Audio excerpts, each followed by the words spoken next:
done for 2 years. Before I came here, I thought it was just going to be monolingual classes, all Qataris, which would be fine, and I was interested in doing that. But I was surprised to find that there was such a mix of nationalities. Like we have Brazilian, we have African, Asian.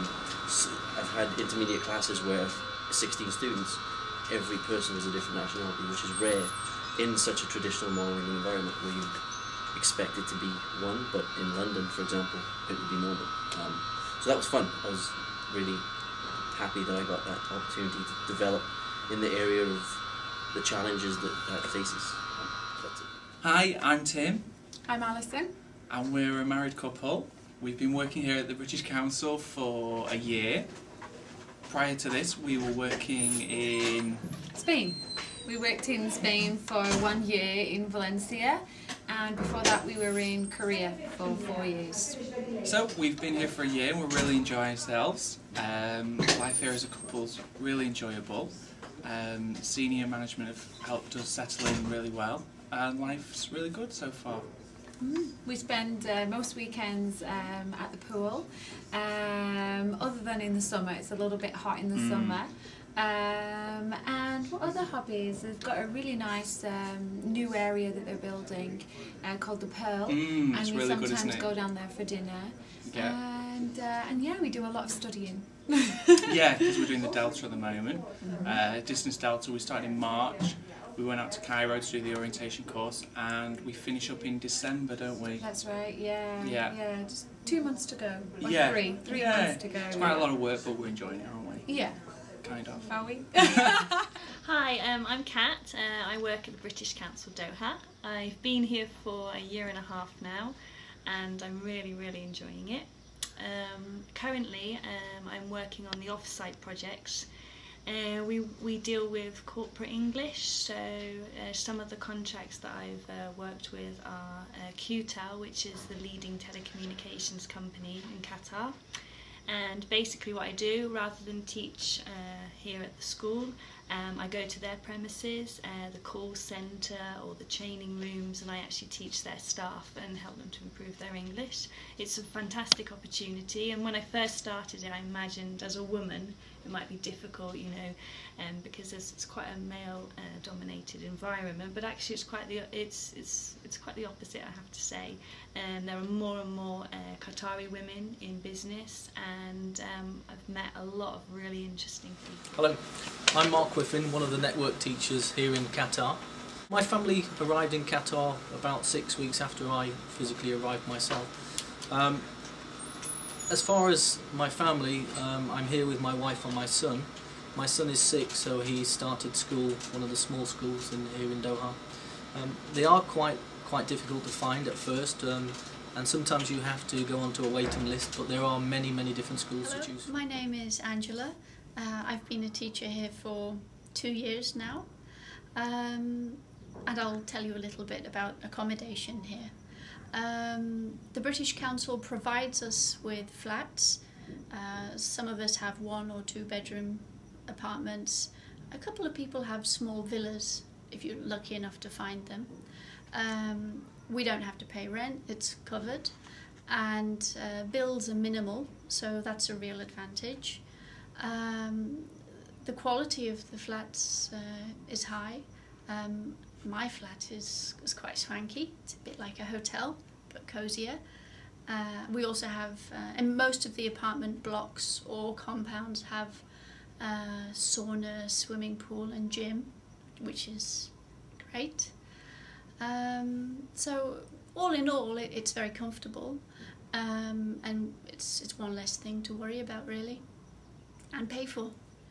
When I first arrived here, I had my first IELTS class, and I liked it because the students were really motivated. So I spoke to my senior teacher about having more IELTS classes and about becoming an examiner.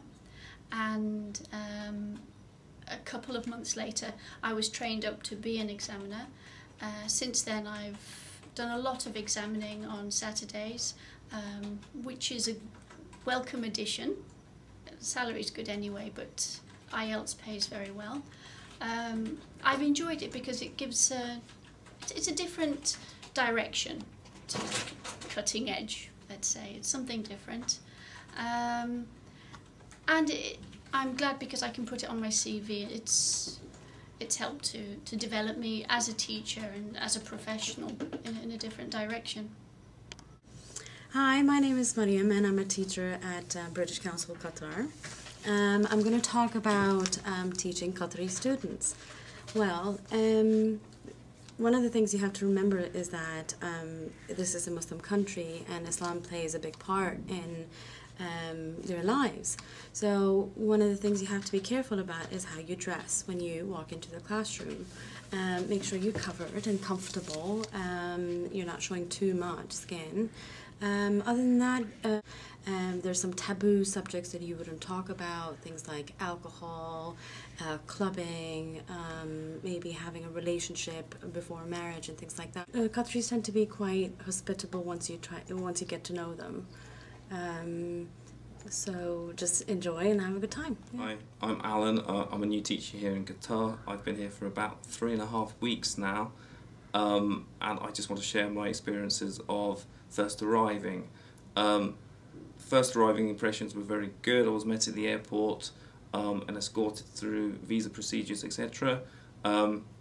Taken to a very nice flat, which made me feel at home straight away, which was very positive. And then also that was reinforced by the warm welcome I had from my colleagues here who have been very supportive over the last 3 weeks as I've been settling in. The only slight thing that you have to be patient with is bureaucracy, which can be a little bit slow, but things do get done in the end. My name's Andrew Burlton. I'm the Regional Teaching Centre Manager for Qatar and Kuwait, and just want to say a few things about the corporate sector work that we have in those two countries. Both countries have seen a big increase in the amount of off-site contract teaching that we're doing, and that's going to be an increasingly large part of the programs that we run. The reason for the increase is, the reasons for the increase are multiple.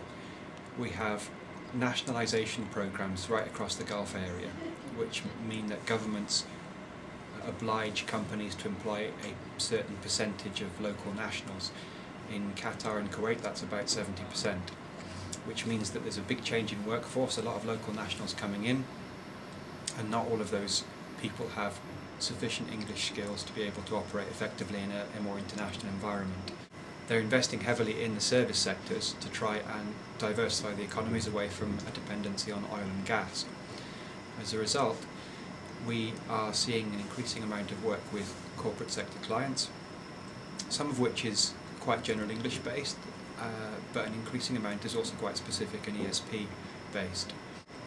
The concept or the strategy we have for developing the centres is to increasingly allow teachers the opportunity to develop professional experience with ESP programs. My name is Farihan Adam. I'm the Registrar in Teaching Center Qatar. Hi, my name is Nermin Radwan. I'm Customer Service Manager. Let's talk a little bit about population here in Qatar. Women usually are covered by black abaya, and the older generation of women usually cover their face.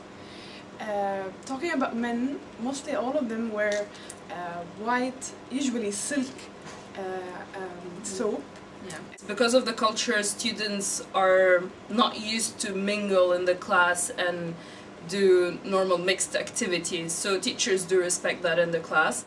Islam is not really a strict religion or anything, but it's more of a conservative religion, and we are aware of that in Qatar, British Council Qatar teachers and admin and everybody, and we all work as a big huge happy family. Yes.